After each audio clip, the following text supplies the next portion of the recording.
true. Hear the sound of the wind. Let the roar of heaven begin. Can't stay silent. Can't stay silent. Can't stay still. Show up in power.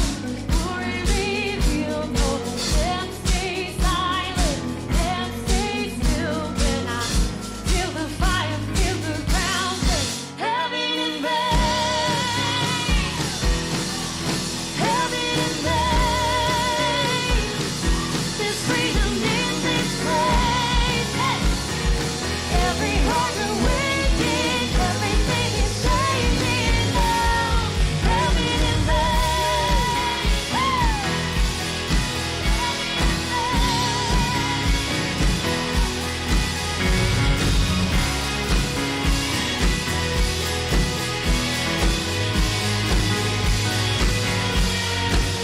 Broken hearts, all the praise send, all the shame we sing it out. Here we declare that when you're here, I can't stay silent, can't stay still. When I show up in power, glory revealed. Oh, I can't stay silent, can't stay still. When I feel the fire, feel the ground shake. Heaven and rain, heaven and rain. There's freedom in this place. Every heart awakening, everything is changing now. Heaven and rain. Hallelujah. We come to be with you.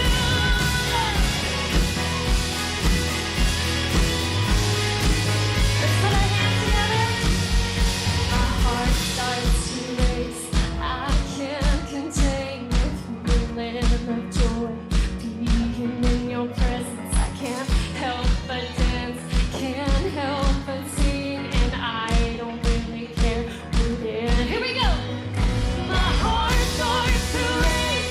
I can't contain the feeling of joy. Being in your presence, I can't help but dance.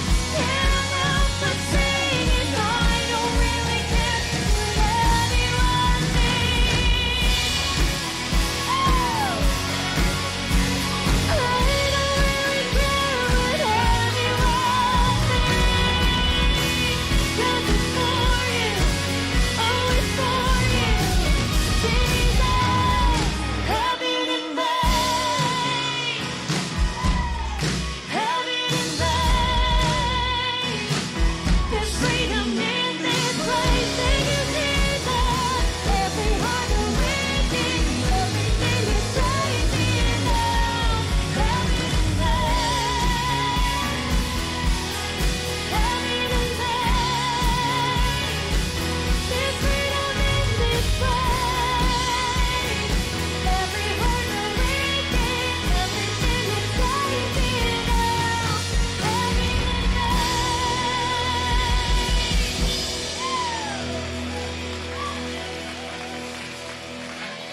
Bless the Lord, my soul, oh my soul, worship His holy name.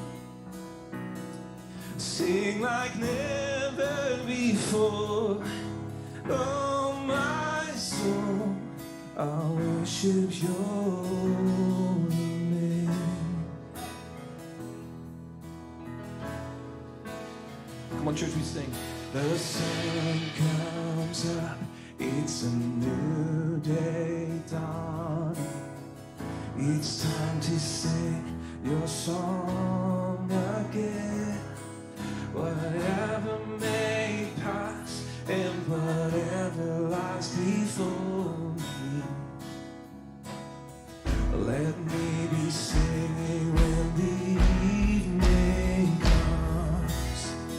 So we bless the Lord, bless the Lord, oh my soul, oh my soul.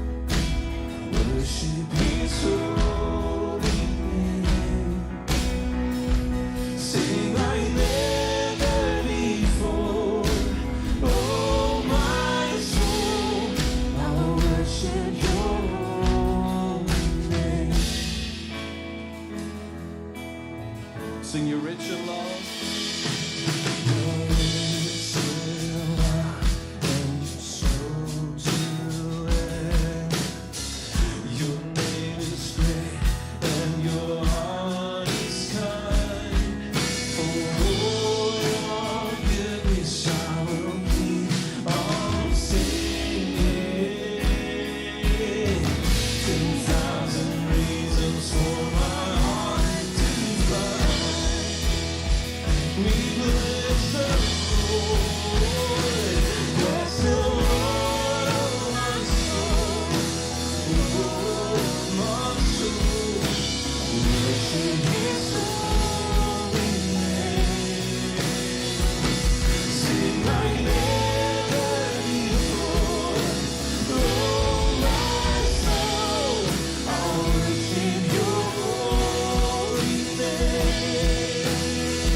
And on that day when my strength is failing, the end draws near and my time has come. Still my soul will sing your praise unending. 10,000 years and then forevermore. Oh, you bless the Lord, bless the Lord, oh my soul, oh my soul, worship His holy name. Sing like never before, oh my soul, I'll worship Your holy name. Bless the Lord, oh my soul, oh my soul, worship His holy name. Sing like never before, oh my soul, I'll worship Your holy name. I'll worship Your holy name. I will worship Your holy name.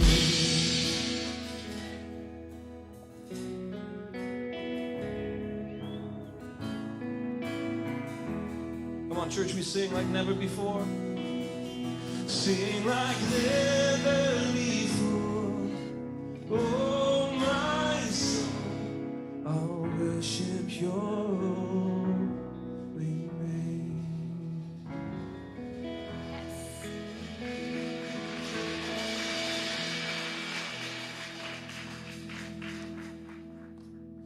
This is Psalm 100, and this is a psalm that really encourages us, invites us into a posture. And this is our posture for this morning. This is really our posture for our life. This is our posture for how we should enter every day of our life. We don't always, we miss it often, but this is what it says, an invitation for us. This says, shout for joy to the Lord, all the earth. Worship the Lord with gladness. Come before Him with joyful songs. Know that the Lord is God. It is He who made us, and we are His. We are His people, the sheep of His pasture. Enter His gates with thanksgiving and His courts with praise. Give thanks to Him and praise His name. For the Lord is good, and His love endures forever. His faithfulness continues through all generations.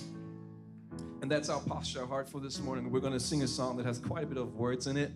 But I want to invite you to lean into this song. Even if you're brand new to this church, if you're here for the first time or maybe just visiting, you can sing along with your heart, you can sing along with your voice. And we're going to be a people that is coming before God, that is entering in with thankful hearts this morning. So let's sing together.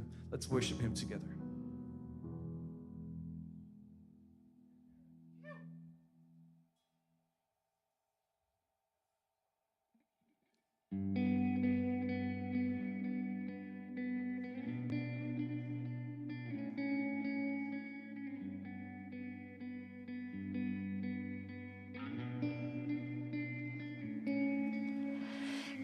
light of creation, there at the start, before the beginning of time.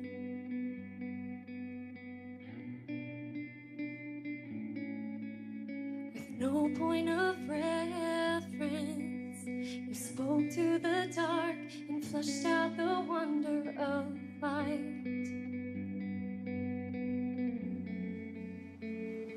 And as you speak, 100 billion galaxies are born. In the vapor of your brain, the planets born. If the stars are made to worship so high, I can see your heart in everything you play. Every burning star, a single fire of grace. If creation sings your praises so loud,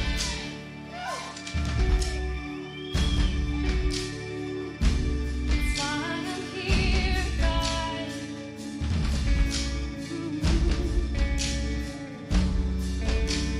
God of your promise, you don't speak in vain, no syllable empty or void.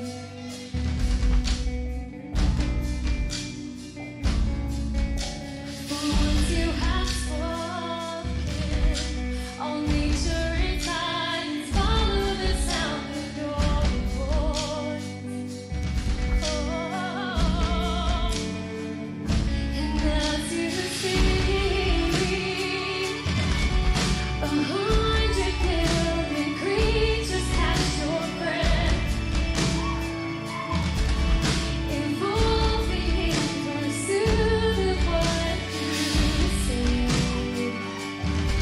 And it all reveals your nature so light. I can see your heart in everything you say. Every painted time and canvas of your grace. And creation still obeys you so loud.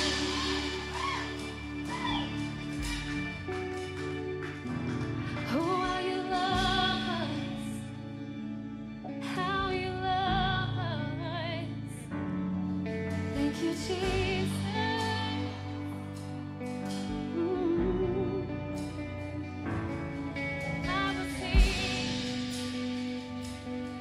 I will sing. If the stars are made to worship so loud, if the mountains howl and rivers so loud, if the oceans roar your praise, so will I. Oh, for if everything exists to lift you high, so will I. If the wind goes where you send it, so will I. If the rocks cry out in silence, so will I. If the sound of all my praise is still falls shine, then I'll sing again in 100 billion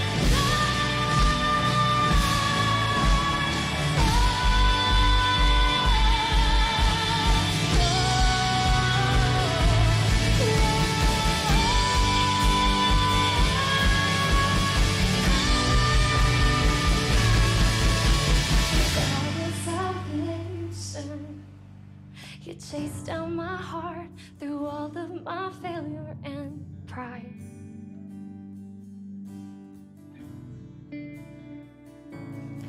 On a hill you created, the light of the world, abandoned in darkness to die.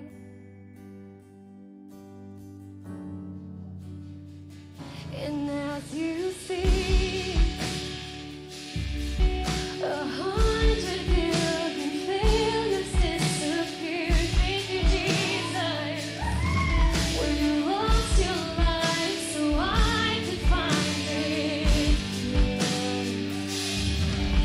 You left the grave behind you, so have I. See your heart and everything you've done. Every part designed in words of voice of love. You let me don't surrender, so will I. I can see your heart a billion different ways. Every breath is what a child designed to receive. You made the life to love and so like you would again 100 billion times. But what measure could amount to your desire? You're the one who never leaves the one behind.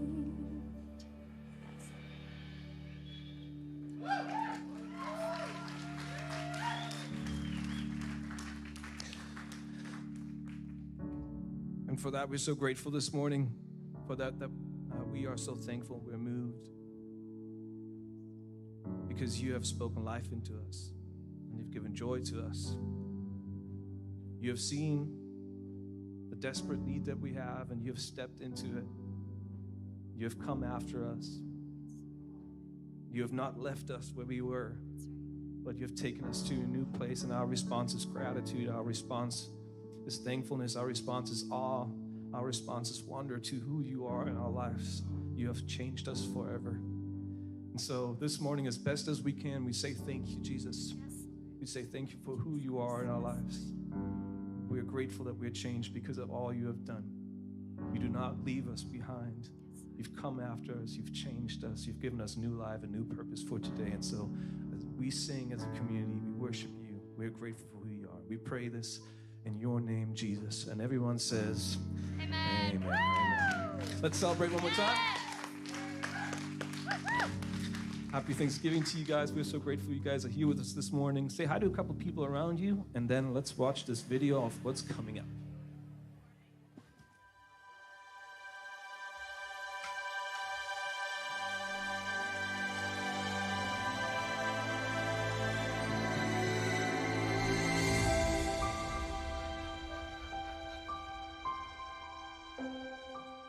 That's right, Shoreline. Narnia starts next week. Can you imagine that? It's going to be so exciting. My name is Donnie Carbonen, and I'm one of the pastors here. And I want to welcome you guys not only to Shoreline, but let's welcome all those who are joining us online. We want to say hello to AG, who's moderating. Thank you. Hey, AG, thank you that you're doing what you're doing. We're excited that we get to be in this time of year. It's a great place. Yes, so Christmas is just right around the corner. And how many of you guys actually traveled for Thanksgiving? Some of you guys, I did the driving, and it's so nice to have your phone to give you directions. Because remember when it was when they first started that, there'll be a lag, and it says, make a U-turn a quarter mile ahead, and you go, and then it starts telling you, go straight 4 miles. My bad, your turn was back there, and then you're starting to do all these turns. But now I know our phone is constantly listening to us. You ever heard that? Like, you could have a conversation in the car, then you can have a conversation at your house. You guys are nodding your head, you know what is happening. And then all of a sudden on your social media feeds, all of a sudden you may like this. And I thought, wow, the phone is always listening. So I want to give you guys a little sneak tip. Tribe guys, our student ministry, if you want a Christmas gift, here's a great idea. Or if you got a spouse or a boyfriend, girlfriend that's a little slow on the hints, just take their phone and quietly, when they're not looking, just say all the things you want for Christmas. I want Pokemon Scarlet, and you can just say whatever you want. Just say a lot of things, and guess what's going to pop up on their news feed? You're welcome. That's just one of those things. I'm going to help you get connected. It was one of the things when I was traveling down to Tampa. I got to go with my sister, and I used to live in Tampa. And even though I know my way around Tampa, it was nice to have my sister driving in the car because she knows the secret roads. Those of us who are here local appreciate it. So for those of you who are visiting here or watching online for the first time or haven't been here in a long time, let me be the insider track to help you get connected. There's some things to help you the fastest way. For example, if you want to do the old-fashioned way using a paper, you can find out and get more information just taking that. It's in the seat back pocket. There's a digital one online, and you can fill out what we call a connection card. And on that, you can check it, write some stuff, fill out some stuff, and we can reply back to you the old analog way. But the best way, download the free app.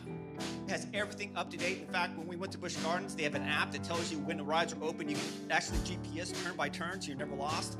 That app is the fastest way to get you connected.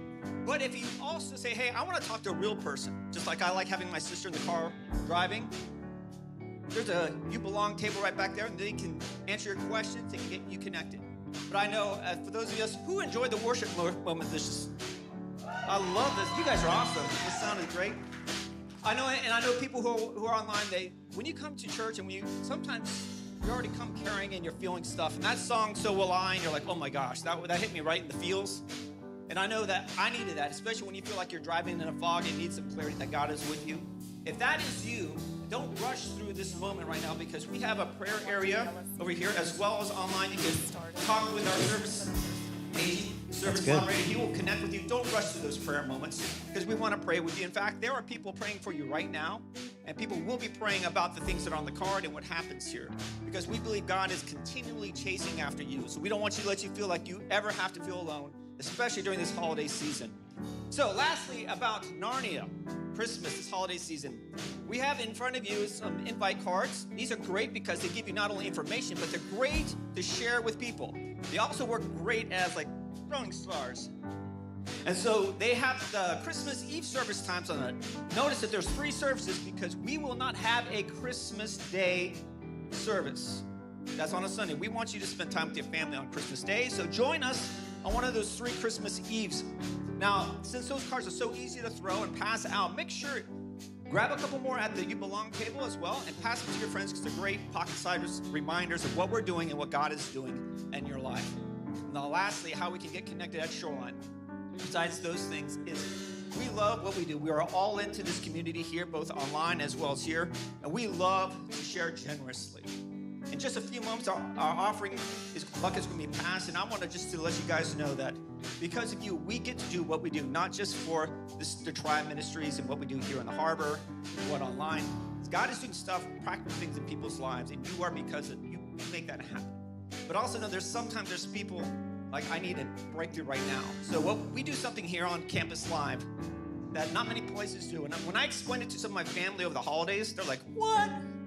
So I wanted to not rush through this. When the offering buckets pass, if you're someone here and you're in significant need of food, shelter, clothing, if there's any loose cash in that bucket or basket, you have our permission. In fact, we hope you do reach in and take it out. Because we believe this is a season of generosity. We want to look beyond the expectations of what church is and what community it is. We want to give back, because we know everything that God has given to us, He freely gives to us so that we can freely give to you. And we want this to be an expression of the love to you. We've been doing this for, 4 years now. And people thought we were crazy when we decided to do it, but we have never doubted it. We have not turned back, and we unapologetically love you guys. And thank you guys for making that possible. So as the host team, go host and do the pass the bucket things, because we're about to make a transition into the final week of this series called I Can See Clearly. I know when I was coming back from Tampa, there was sort of that nice feeling when you get that home stretch, that last 30 minutes, where things start to look right, the fog is drifting away, and you start to see familiar places, familiar cars. You see Pastor Eric cutting people off on the highway. But we get to land this series with a familiar face, championing something that I hope will bring you peace, some clarity, that you get to see a great finale for this series and this year. Please welcome Pastor Eric back to the stage.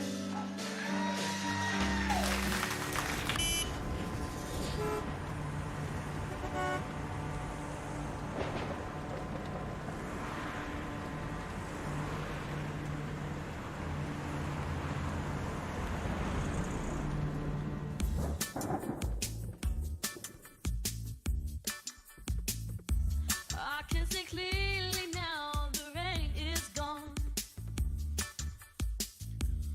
I can see all the obstacles in the way. Gone all the dark clouds that had me blind. It's gonna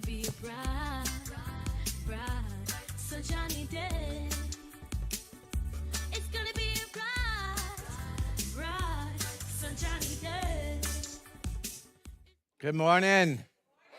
Welcome those that are online. He already did that. My name is Eric. I'm the senior pastor here. First of all, I just need to say that this shirt, Yellowstone, is not the TV show, okay? I'm not a jump on the bandwagon. It's from Old Navy, all right? So, okay, I got to tell you the truth. I had another example I was going to tell you, but on the way here, or this morning, I had a perfect real-life example that just exactly what I'm going to talk about today.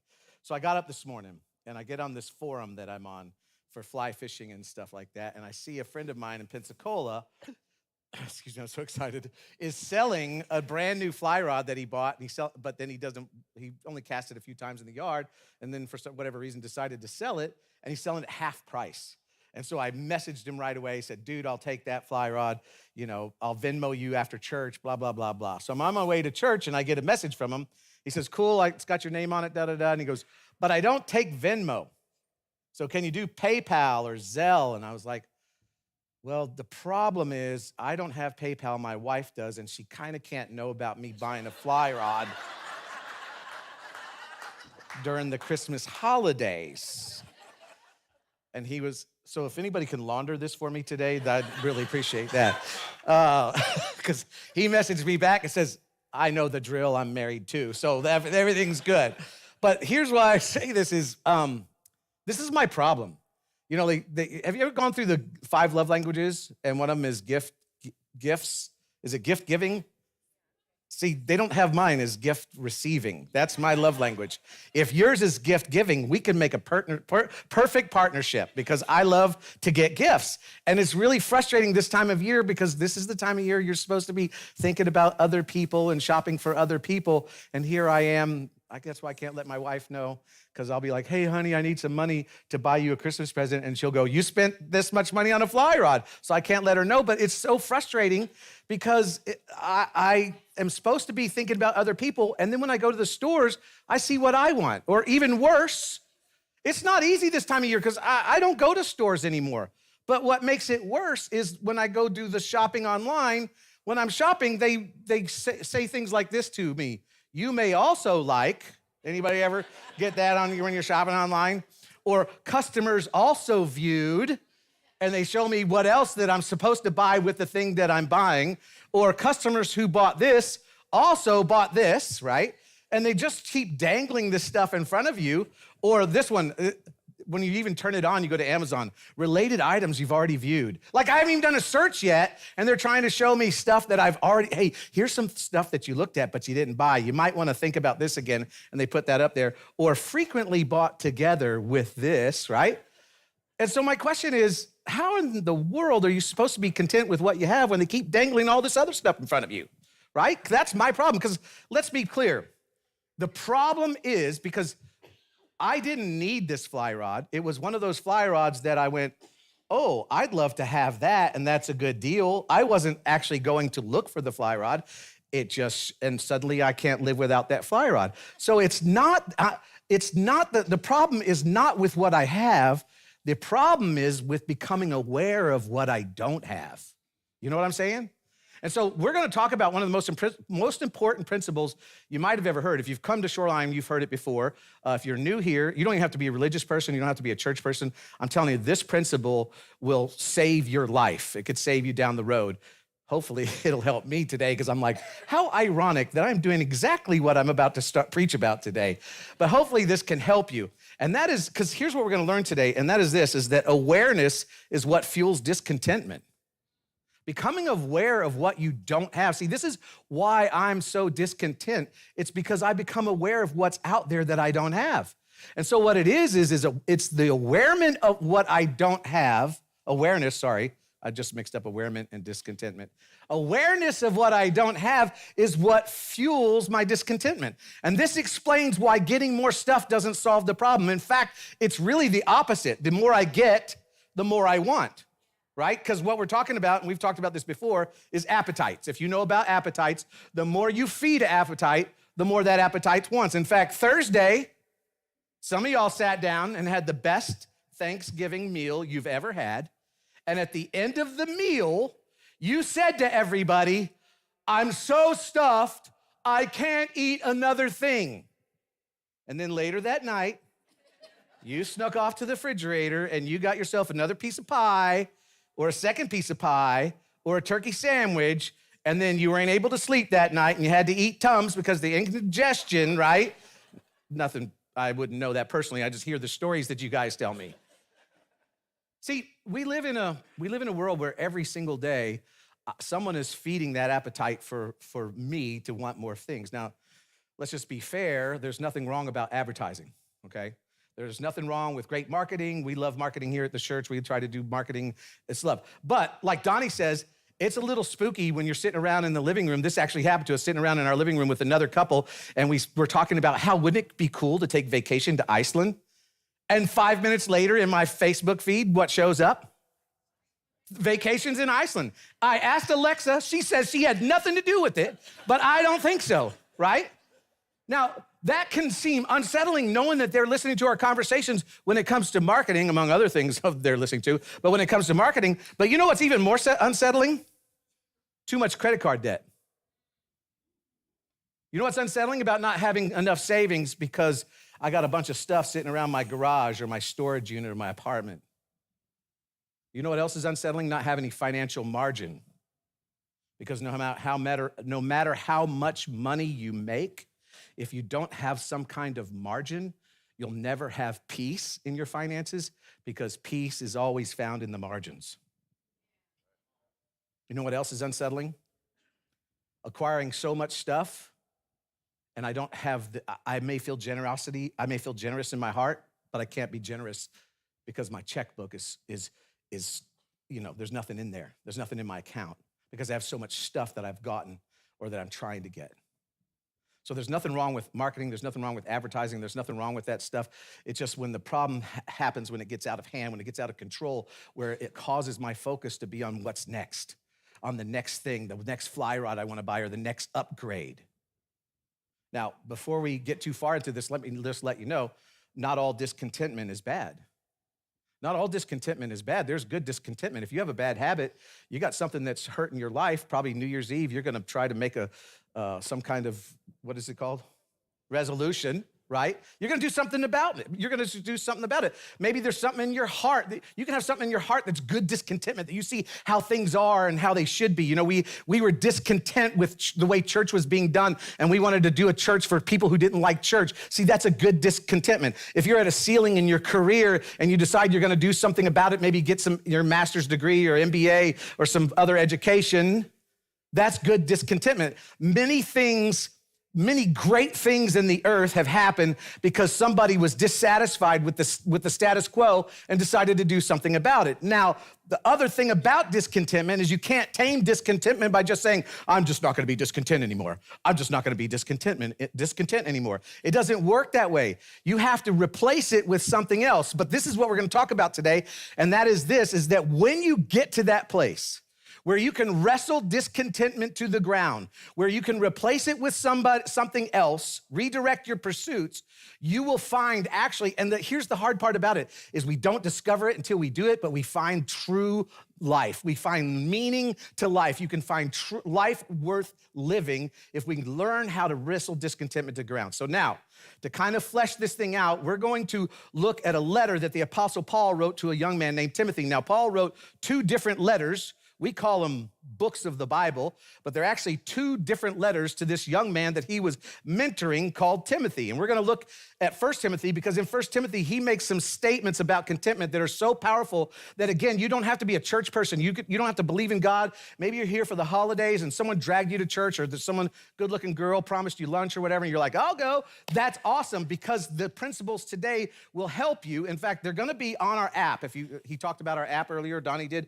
The notes are on our app, but if you don't have our app, you want to take a picture of the scriptures and the points, these will make great discussions throughout the holidays. And I'm just going to be honest with you again. I prayed that this message would disturb you through your whole Christmas holidays.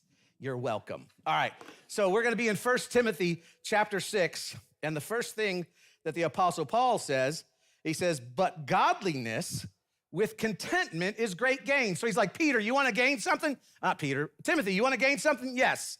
All right, let me tell you how to gain something. Now, that little Greek word for gain is actually where we get the Greek word mega, like mega millions, mega jackpot. Wasn't there a mega billion lottery recently, or is it coming up, something like that? That's where we get this word.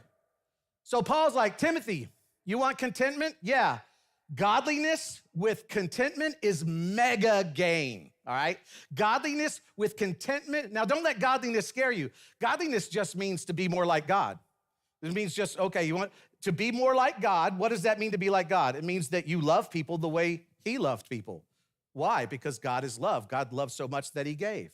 So godliness means to just look like God. Now, in the Old Testament, godliness was staying away from things that contaminated you, that made you unclean. Jesus comes along in the New Testament and says, no. Godliness is not about staying away from things. Godliness is about, he says, I'm gonna change it. I'm gonna show you what godliness is about. It's about moving towards the mess. It's about, I'm gonna touch the untouchable. I'm gonna reach those who are outcasts and ostracized. So godliness is not about staying away from something. It's about engaging with people in such a way that their life is better because of it. So Paul says, you wanna gain a lot? Timothy's like, yeah. Put people first and be fine with what you have. People first and contentment with what you have. To which we hear this, and in fact, you might be saying, come on, Paul, come on, Eric. We're Americans. We're not buying into that because we're buying everything else, right? Paul says, I'm not finished yet. He says, for we brought nothing into the world. To which you go, what does that have to do with anything, Paul? And here's what he's saying. In other words, you were perfectly content when you got here. Remember that? No. You were the most cherished when you had nothing to offer. You were the most cherished when you owned nothing. And this is Paul's subtle way of saying that you have value beyond what you own.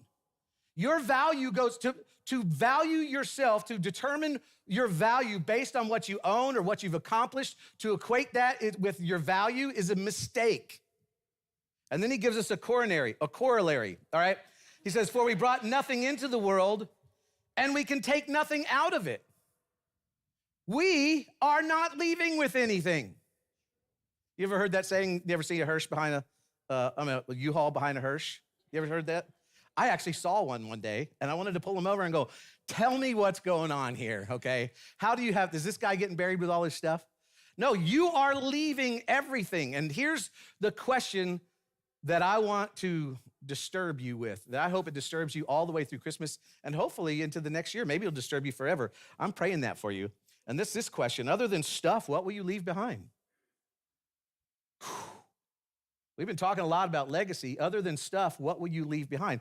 We're all going to leave behind our stuff. We know that, right? But the question is, other than stuff, what is it that you will leave behind of some value?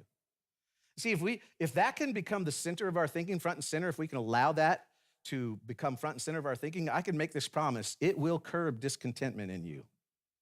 It will curb the desire for you to have more stuff. It will curb the desire in me to have more stuff and perhaps move us to the area where we become one of those extraordinary people who is moved by something going on, just have discontentment of something going on in the world, in our community, actually do something of lasting value that brings great change. So to use Paul's terminology here, and where he uses other places, especially in Philippians, will there be great gain because of your time here on earth? That scares me. Will anything be gained because of your time here in this community, in this country, in this world? Or are you just going to leave your stuff? So Paul says to Timothy, you want great gain? Find contentment with great gain. If you have godliness with contentment, it's great gain. And then he says, let me tell you how I'm working this out. Now, he's not saying this, he's not asking us to do this, he's not even asking Timothy to do this, but he's just kind of letting us know. That's what preachers do. They let you know how they're applying it. And here's what he says. He says, for we brought nothing into the world. Oh, sorry, we already did that, verse 8. But if we have food and clothing, now he's talking about, when he says we, he's talking about him and his companions. He's saying, listen, if we, me and my companions, if we have food and clothing, we're going to be content with that. Now, he's not asking you to just live this way, but Paul didn't have a family.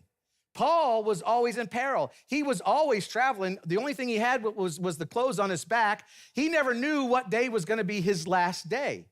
And so he says, listen, he knows that godliness, putting other people first, and being married to contentment, I'm happy with what I have, he says it's great mega gain. So he lived this out for us. So the question that you ask then is, okay, if I'm asking the question, what will I leave behind besides my stuff? What did Paul leave behind? Well, what did the Apostle Paul leave behind? For one, he left behind letters that shaped Western culture for 2,000 years. Think about this. 2,000 years later, we're standing here reading a letter that Paul wrote that we're using to shape our thinking as we move into the holiday season. Paul, what you leave behind? You leave behind your stuff? No, I don't have any stuff. So I'm just going to write some things that shaped the world for 2,000 years, right? You know what else he left behind? He left behind, I wish I had time to get more into this, theology that would disrupt an empire. I mean, he left a stream of churches across the Mediterranean rim that changed the way the world, it's changed the way we do church, right? So Paul, what are you saying? Paul's saying, I'm saying you want great gain? You have to take your focus off your stuff.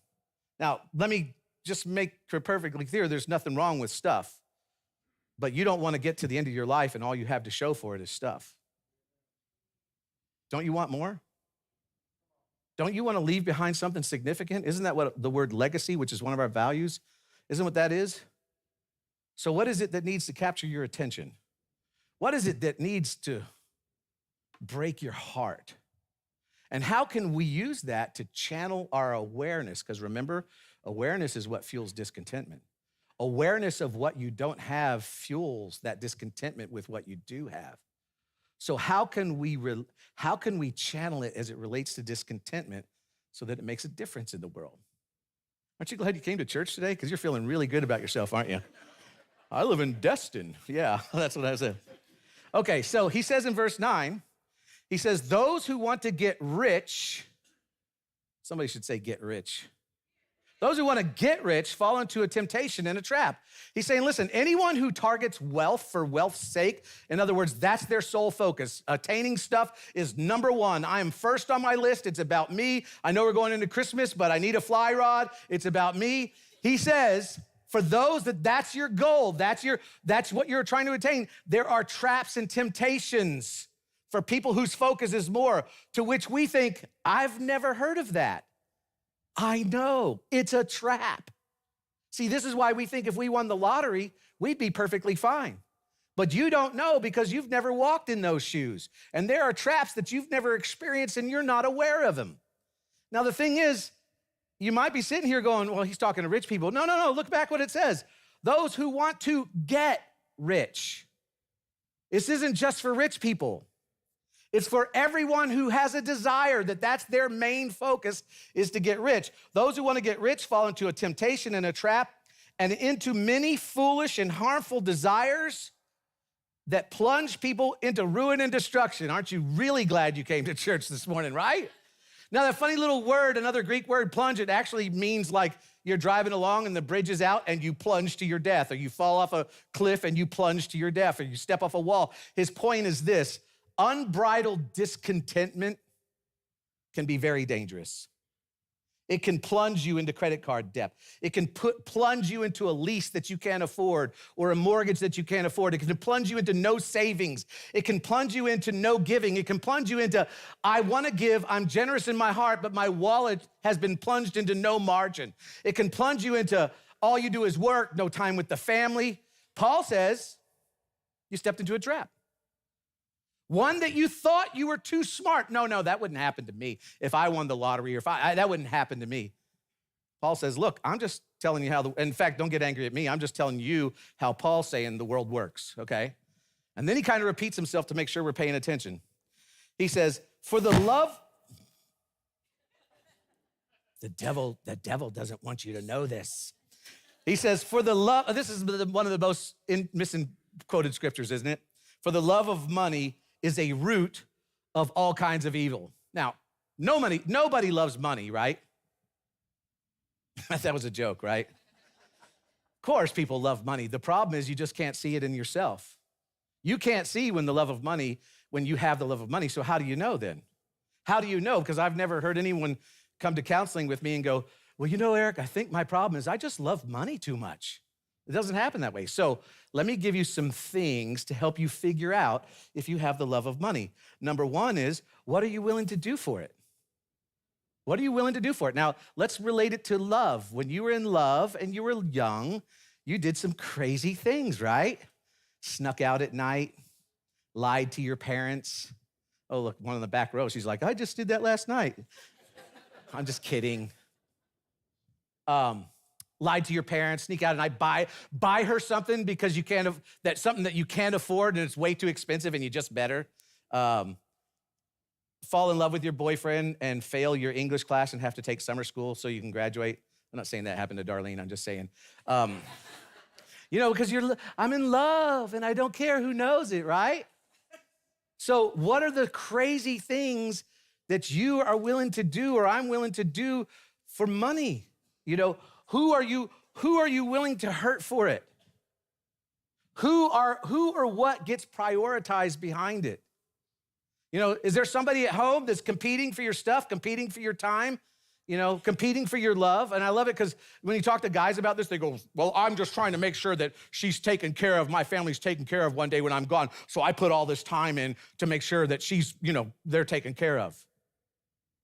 But you're gone so much, you know what your wife and kids are probably saying?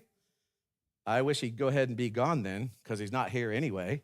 So we don't have you or your stuff. So if you'd go, at least we'd have your stuff. And besides, who are you kidding? Nobody believes you when you say you don't like work. Nobody believes you when you say you don't like the travel or the dinners or whatever it is. And we're left here competing for your stuff, and we can't compete. If that you might be one of those people that have fallen into a trap because of the love of money. I know, it gets better, I'm telling you. Paul turns the corner here. See, that's the way it works. You want to give people the disease, and then when you get the antidote, they're like, please help us. So he says, for the love of money is the root of all kind of evil. Some people eager for money have wandered from the faith. He uses a different word than plunge. See, plunge is sudden. Plunge is like, boom. He says, no, they've wandered from the faith and pierced themselves with many griefs. And so he's basically saying, it's funny because he's just repeating himself. He says the love of money, the eager for money, wanting to get rich, all of those things.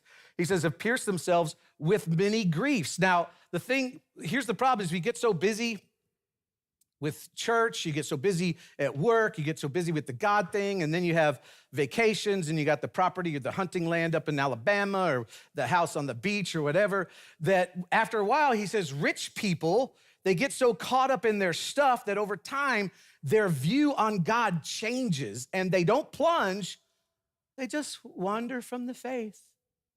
They just kind of move over in this direction, and before you know it, they really don't believe the things about God that they used to believe because they wandered away.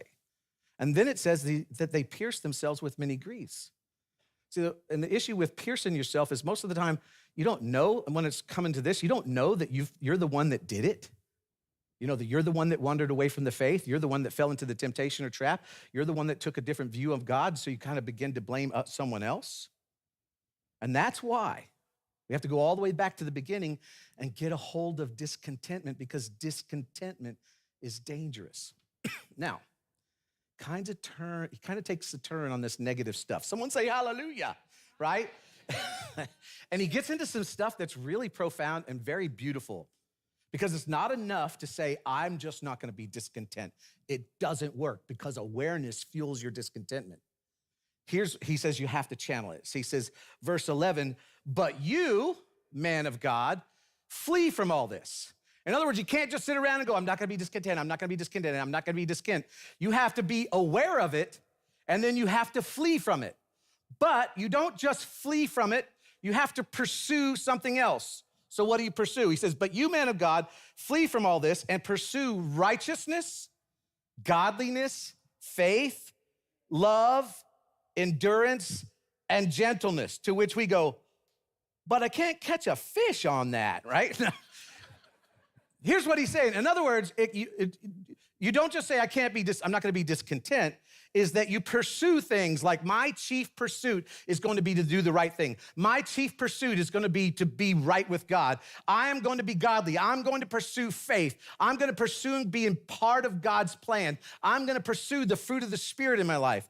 In other words, contentment is found by redirecting our awareness. Because instead of being aware of what I don't have, instead I'm going to be aware of what I do have, and I'm going to pursue the right things. I'm not going to say, I'm not going to be discontent.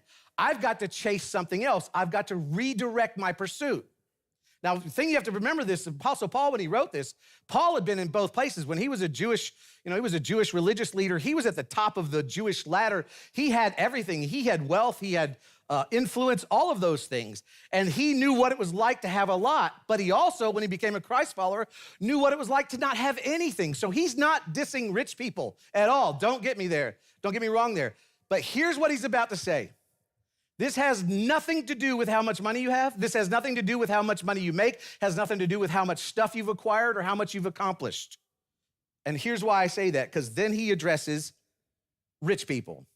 Verse 7, he tells Timothy, command those who are rich in this present world not to be, and before we find out what that not to be is, let me just tell you, he's talking to most of us, okay? We are rich, okay? We're in the top 1% of the world of wage earners. If you don't feel rich, it's probably because you have no margin in your finances and your lifestyle, okay? But here, let me give you some examples, okay? If you get home today and there's an Amazon box on your porch and you don't know what's in it till you open it, you have extra, okay?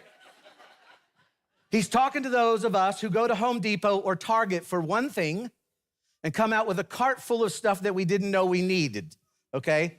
You have extra. If you have money or change in your car because you have extra. If you have a refrigerator in your garage because you don't have enough room for food in your refrigerator in the kitchen, you have extra, okay?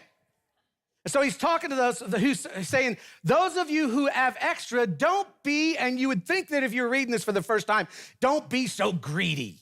Don't be so rich. Don't hoard it up. Look what he says. He says, where are we at? So command those enriched in this world to not be, to not be, come on, how did it change? Generous, right. Command those, there it is, not to be arrogant, nor to put their hope in wealth, which is so uncertain. He says, listen, that word hope and wealth, that means, don't be so arrogant that you put your trust like in wealth, that you put it out front, that it's number one pursuit. Don't allow wealth and acquiring stuff to be your number one desire. So how do you do that? How do you keep from doing that? He says, by placing something else. Command those who are rich in this present world not to be arrogant, nor to put their hope in wealth, which is so uncertain, but to put their hope in God. And I love this last verse. It's one of my favorite verses in the Bible that maybe you didn't even know is in here, who richly provides us with everything for our enjoyment. Did you even know that was in the New Testament? God has given you all this to enjoy. God has given you all this stuff that you have to enjoy. He's not against you having stuff. He's against the stuff having you. And what Paul's saying is, I want you to enjoy what God has given you, but I don't want you to become so dissatisfied with what you don't have that you don't enjoy what you do have. To which we go, okay, Paul, well, what do we do? He says, I'll tell you, verse 18. He says, command, he's talking to Peter, command them, that's talking about rich people, to do good, to be rich in good deeds, and to be generous and willing to share. Now, this probably sounds unusual, like why does he have to tell them to do good? Because rich people, we're busy, aren't we, right? Because we're all rich in this place. We are, compared to the world standards. We're rich, and we end up doing what we want to do. We end up doing what we can, because after a while, what happens is, after a while, there might be a stretch where I don't do anything good for anybody. Because when you're wealthy, it can become all about you. I know. Should be online shopping for Christmas presents, and I'm buying a fly rod today. I would back out of it because I'm convicted, but I can't. I already gave the guy my word.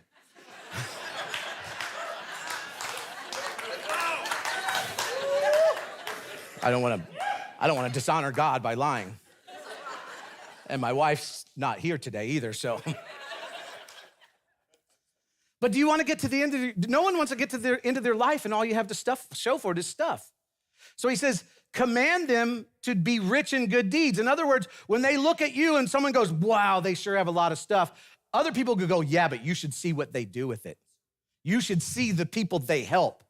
Paul says, I want you to do more than the average person when it comes to good deeds. Why? Because you have more. And do you want to just leave stuff at the end of your life? That's all you leave? No.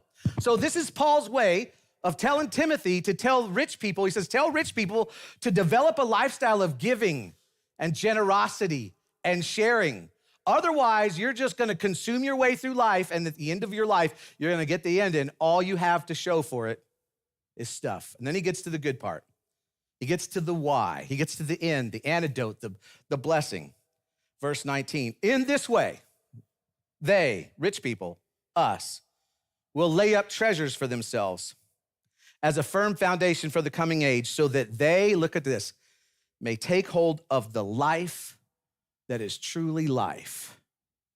And what's so difficult, this is such a great statement, but what's difficult about it is that we don't really comprehend the true life that is attainable for us until we do this.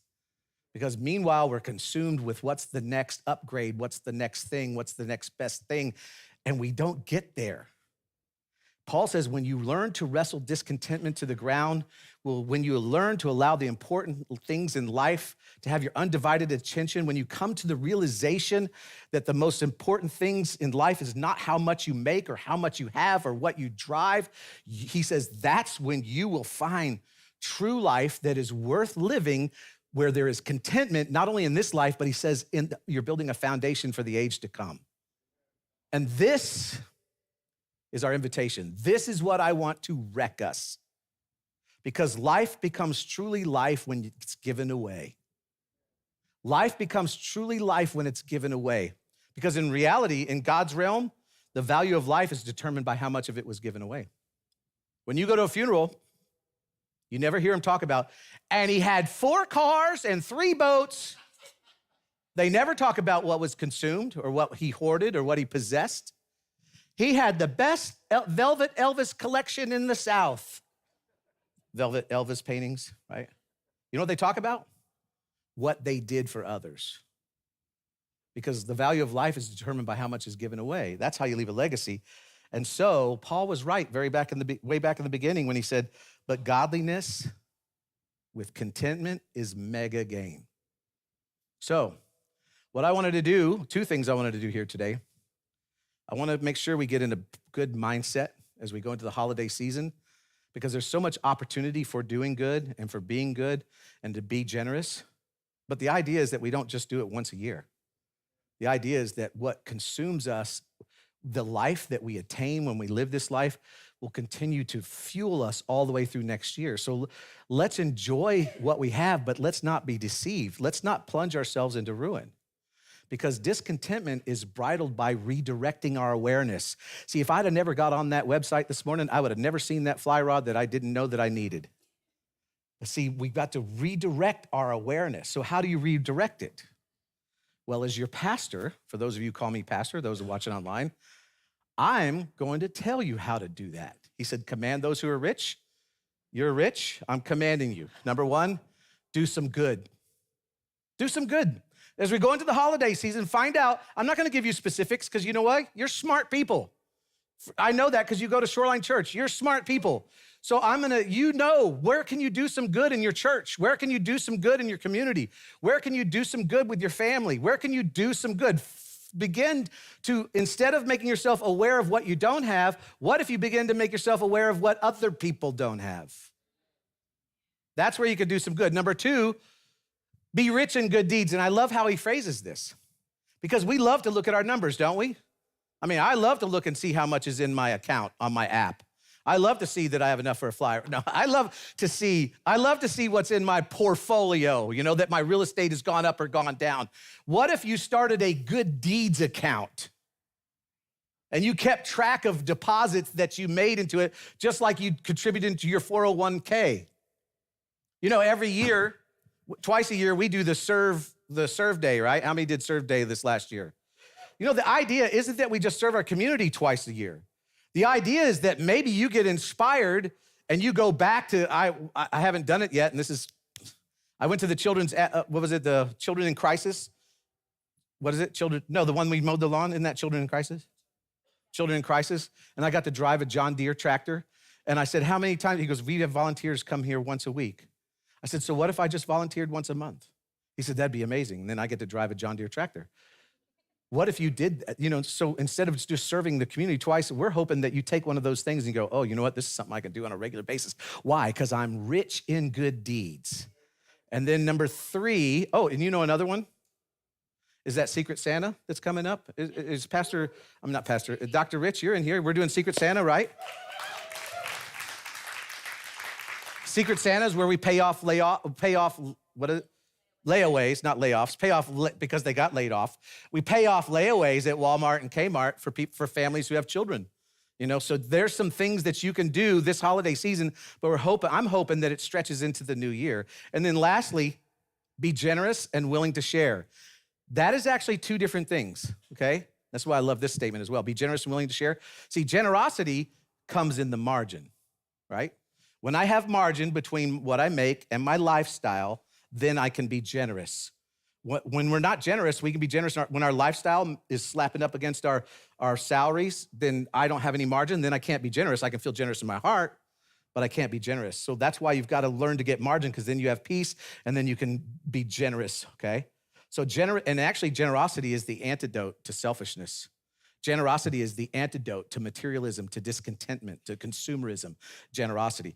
Have you ever given something away because you know it was supposed to be the right thing to do? You know, I remember I had a missionary that came to visit us, and he goes, "Man, I like your sunglasses." And I was like, "Here, take them." He's like, "No, you don't really want to give them away." "No, I do. I do want to give them away." And then he's grabbing them, and I'm not let go of them, you know? Because sometimes in other words, to get my heart to follow, I get my heart to follow my actions by being generous, even when I don't feel like being generous. Now, here's what's going on. This is the last week of I Can See Clearly Now. And I wanted to talk a little bit about this because as we move into Narnia, again, Narnia is an invite. We want you to invite your friends.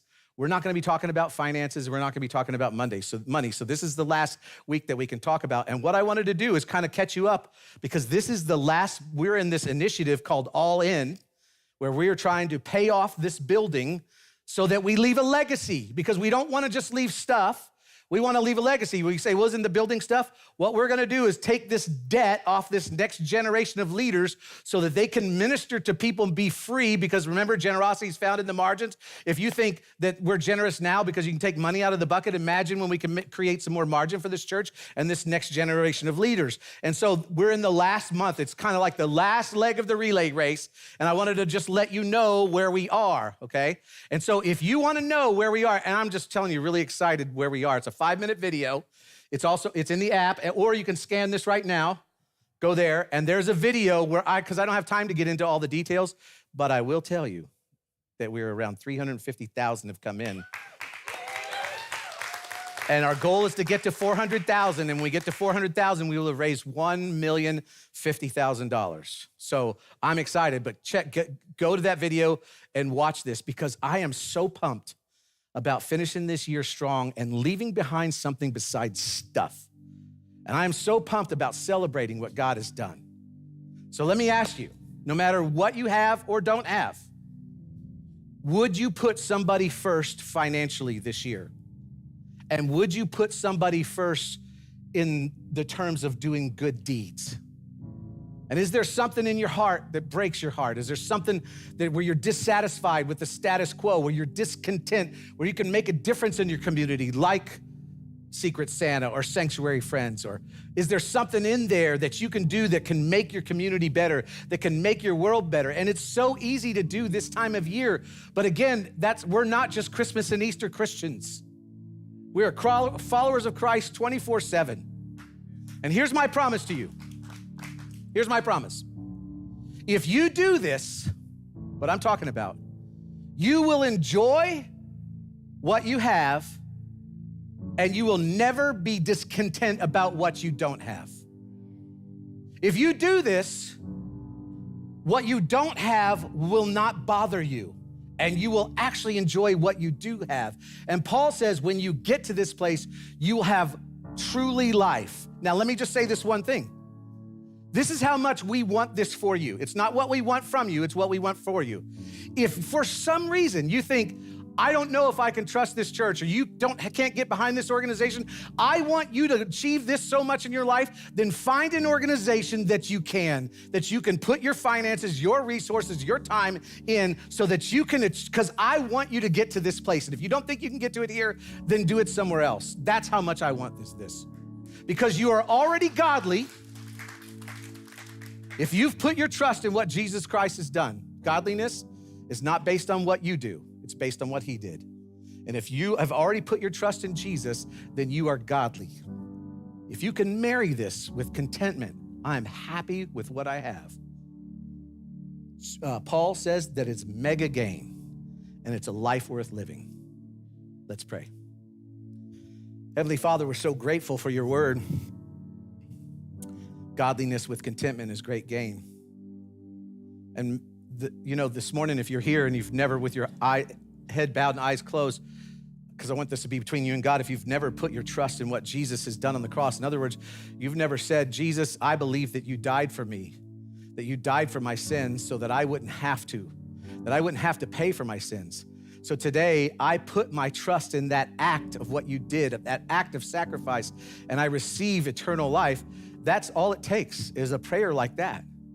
And if you've never prayed that, we would love to pray that with you. Over here in our, you'll see over here on the left, a prayer tent.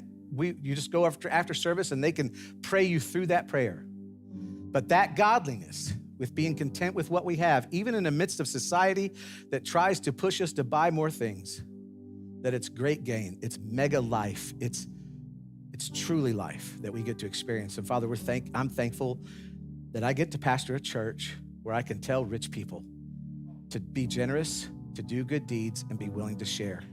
Be rich in good deeds and willing to share. Lord, we're thankful for that. We love you and honor you. In Jesus' name, amen. Now, don't forget, over here, our connection card, you belong here. You can check in with connection card or pick up some more of those invites. We've got thousands of them. So don't just take 2. Invite people. This is the series to invite your friends. We're not talking about money. We're going to be talking about God, how awesome God is, and they're going to walk away inspired from this series, Narnia. So grab those cards on the way out. If you need prayer, we'd love to pray with you. God bless you guys. See you next week.